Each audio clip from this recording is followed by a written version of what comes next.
नमस्कार मंडळी. श्री स्वामी समर्थ. श्री स्वामी समर्थ हे नाव घेतलं की मनात एक वेगळाच उत्साह आणि विश्वास निर्माण होतो. आज मी तुम्हाला स्वामींच्या अशा एका लीलेबद्दल सांगणार आहे जी ऐकून तुमचे डोळे नक्कीच भरून येतील.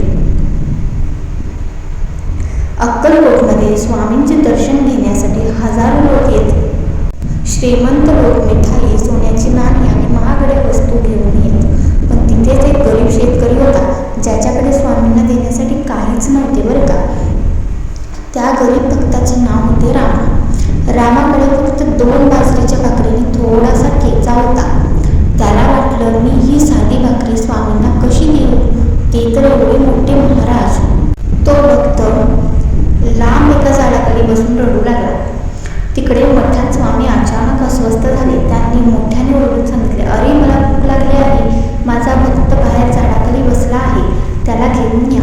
सेवक धावत गेले आणि त्यांनी रामाला शोधून काढले. रामा थरथरत स्वामींसमोर आला. त्याने आपली फाटलेली जोडी घुटली. स्वामींनी हसत हसत ती बाजरीची कोरडी भाकरी घेतली आणि अत्यंत आवडीने खाऊ लागले. स्वामी म्हणाले, अरे रामा, या भाकरीत जे प्रेम आहे ते या श्रीमंतांच्या मिठाईत कुठे?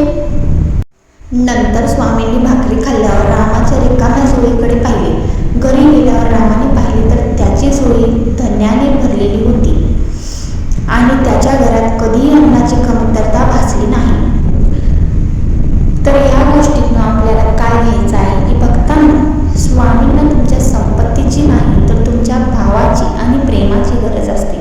तुम्ही श्रद्धेने एक फूल जरी अर्पण केले ना तरी ते स्वामी स्वीकारतातच. ह्या गोष्टीचं तात्पर्य काय घ्यायचं आहे आपल्याला? देव हा श्रद्धेचा भुकेला असतो, संपत्तीचा नाही. श्री स्वामी समर्थ.